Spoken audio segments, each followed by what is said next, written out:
The Rachel Maddow Show, weeknights at 9 Eastern on MSNBC.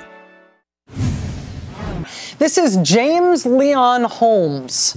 He goes by Leon, not by James. But he was the president of the Arkansas Right to Life group. He headed up in Arkansas an effort to amend the state's constitution to ban all abortion, even in instances where the pregnancy could hurt the mother or where it was caused by incest or where it was caused by rape. The idea that being a rape victim might be enough to excuse you from the state forcing you to carry a child to term, that idea really got under James Leon Holmes' skin. He wrote a letter once to the editor of the Moline Daily Dispatch explaining that people should stop worrying about rape victims in cases like this. He said, quote, "Concern for rape victims is a red herring because conceptions from rape occur with approximately the same frequency as snowfall in Miami." That's James Leon Holmes. He wrote that in 1980. During the George W. Bush administration, President Bush gave him a lifetime appointment as a federal judge. James Leon Holmes is now the chief judge of the Eastern District Federal Court in the state of Arkansas. This is Clayton Williams. In 1990, Clayton Williams was the Republican candidate for governor of Texas. He was running against Democrat Ann Richards. Ann Richards beat him pretty well in the general election, but not before Clayton Williams told reporters that rape was a little bit like the weather. As long as it was inevitable, women should just lay back and enjoy it. In June 2008, Clayton Williams was scheduled to headline a fundraiser for then Republican presidential candidate John McCain. He was scheduled to headline that fundraiser until people started asking about whether John McCain agreed with old Clayton Williams about when women should just enjoy rape. Then the McCain campaign canceled the fundraiser. In 1988, a longtime anti-abortion leader in the Pennsylvania House of Representatives argued for criminalizing abortion even for rape victims by saying this, quote, "The odds are 1 in millions and millions and millions that a woman would get pregnant from being raped. And why is that?" He had an explanation. He said, "Rape obviously is a traumatic experience. When that traumatic experience is undergone, a woman secretes a certain secretion, which has a tendency to kill sperm." In 1995, a Republican state representative in North Carolina, a man named Henry Aldridge, made his case that rape victims should not be spared from a new crackdown on abortion rights. He said, because, quote, "The facts show that people who are raped, who are truly raped, the juices don't flow, the body functions don't work, and they don't get pregnant." He said, quote, "To get pregnant, it takes a little cooperation." In 1998, in Arkansas, again, the Republican U.S. Senate candidate running against Blanche Lincoln, a man named Faye Boozman, was reported in a local Arkansas paper to have told a crowd at a political gathering that there was no need for a rape victim's exception to making abortion criminal because of something he described as God's little shield.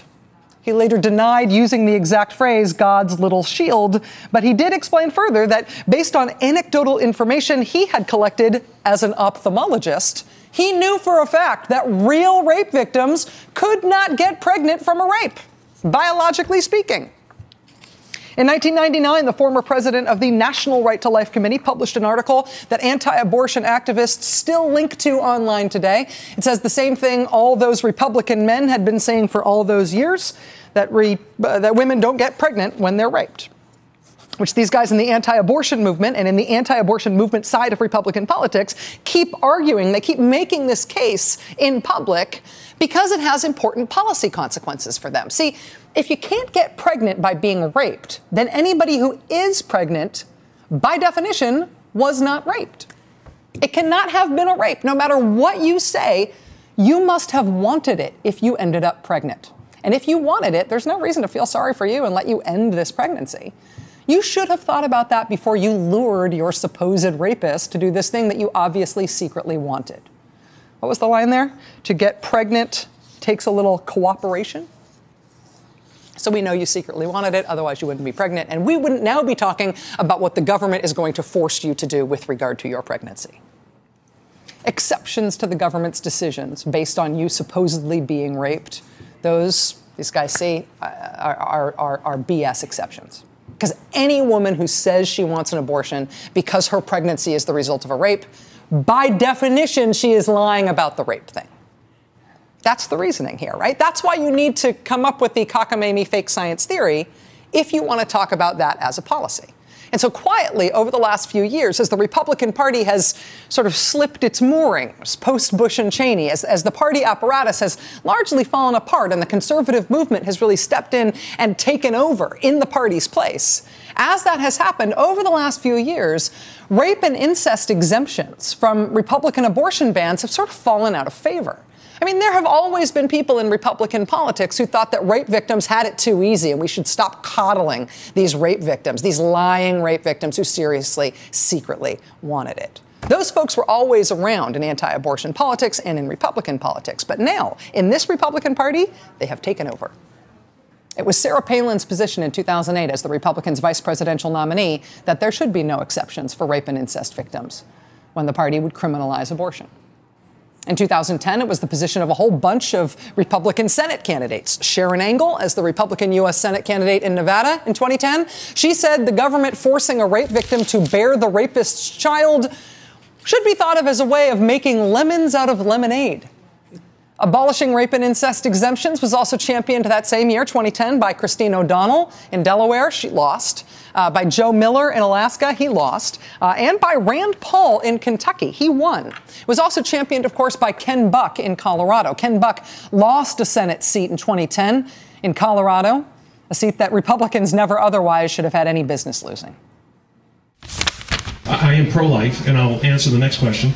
I don't believe in the exceptions of rape or incest. The Ken Buck position is not an outlying position for the Republican Party anymore. It has become the new Republican normal. I mean, yes, so-called personhood amendments to ban all abortions, including for rape and incest victims, and to also ban hormonal birth control and many fertility treatments. Those personhood amendments got voted down by huge margins in 2008 in Colorado, and in 2010 in Colorado, and in 2011, even in Mississippi. But by the following year, by 2012, by February 2012, in the Republican presidential primary, Ron Paul and Newt Gingrich and Rick Perry and Rick Santorum had all signed on to personhood as their policy position. Rick Perry even went so far as to repent on the campaign trail this year for previously saying there should be rape and incest exemptions to criminalizing abortion. This year, Rick Perry said that watching one of Mike Huckabee's DVDs changed his mind, and now he, too, believes that rape and incest victims should be forced by the state to give birth against their will. In New Hampshire, in Georgia, in Indiana, in Virginia, in Idaho, in South Carolina, in Iowa, Republicans in all of those states in the past couple of years have moved to overtly go after rape victims and incest victims in anti-abortion laws, removing protections that they used to have in law. In the House of Representatives, federally, when Republicans voted on a new abortion ban for Washington, D.C. recently, it, of course, had no exemptions for rape victims or incest victims. H.R. 3, the third bill introduced by the Republican majority when they took over the House after the 2010 elections, H.R. 3 was not just a federal rollback of abortion rights. It initially tried to redefine rape in federal law, creating a new category called forcible rape, what I guess you might think of as real rape, to what? Distinguish it from non-forcible rape, the kind of rape women secretly want and like? Republicans, upon taking control of the House, in their third bill, sought to redefine rape because the old definition of rape apparently included too many things that women wanted to be protected from, when we all know they were the kinds of rape that are really no big deal. Paul Ryan, the Republican vice presidential nominee, was an original co-sponsor of the bill to redefine rape, to make it harder on rape victims who wanted to get an abortion. The bill eventually dropped the redefining rape language, but Paul Ryan was a sponsor of the bill while the original language was still in there. He was also a sponsor of the federal version of the personhood thing that had failed in Colorado twice and in Mississippi. Because even in Mississippi, personhood language that would ban all abortions with no exceptions at all, including for rape or incest, and would also likely ban hormonal birth control and some fertility treatments, that was too extreme for Mississippi, but Paul Ryan sponsored it for the whole country. Paul Ryan also sponsored a federal version of Bob McDonnell's forced ultrasound bill from Virginia, in which the government forces women to have a medically unnecessary procedure against their will and potentially against doctors' orders because the government wants it. Paul Ryan's bill for doing that at the federal level had no exemptions for rape or incest. The furor in Virginia over the forced ultrasounds bill is widely viewed as having derailed Virginia Governor Bob McDonnell's chances at being this year's Republican vice presidential nominee. And honestly, I think that's because he got famous for it. He wasn't famous for much else, and so now he's Governor Ultrasound. Of course he can't be the vice presidential pick. But in skipping Governor Ultrasound, in skipping Bob McDonnell, Mitt Romney honestly just picked somebody else who has the exact same policy record as Governor Ultrasound. Why didn't that same policy record also derail Paul Ryan's chances at getting picked for the #2 spot on the ticket?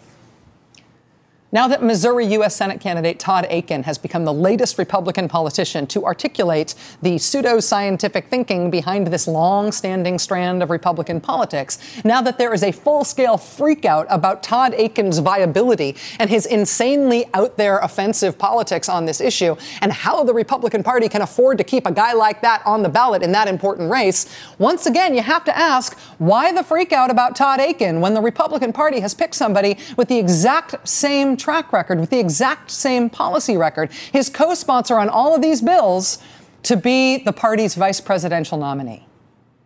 If it's a legitimate rape, the female body has ways to try to shut that whole thing down. This is a moment of instability in Republican politics. Todd Akin, Mr. Legitimate Rape there, he is apologizing now for those remarks, but he is not changing any of his policy positions that derive from that belief that he holds. And, of course, for now at least, he's staying in the race for that Missouri Senate seat. At least he's trying to.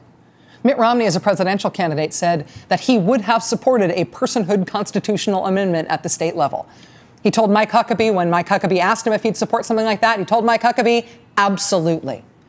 Mr. Romney then picked the national personhood guy for his vice president, a congressman who sponsored bills to redefine rape and to force women to have medically unnecessary ultrasounds. He picked for his vice presidential nominee a politician who has never in his entire political career supported exemptions for pregnancies caused by rape or incest when he has advocated criminalizing abortion.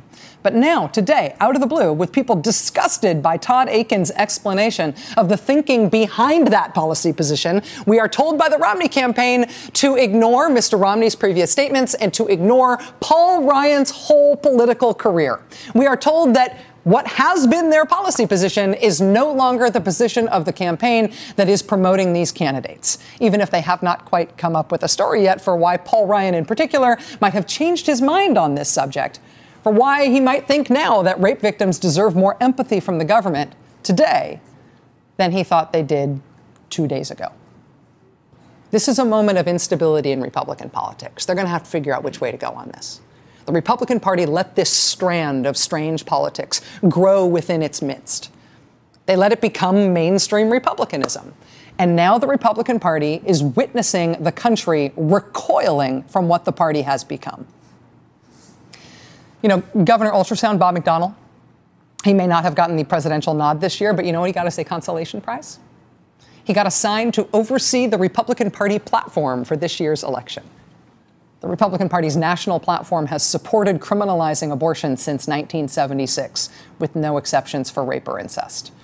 The Republican Party has always counted on that being kind of quietly ignored in national politics, noticed by the activists to whom they answer, but not noticed by any of us. Do you think they'll still take the Paul Ryan, Todd Akin position on rape victims in the national platform again this year? Or do you think now that's going to have to change? Bob McDonnell's the one who decides.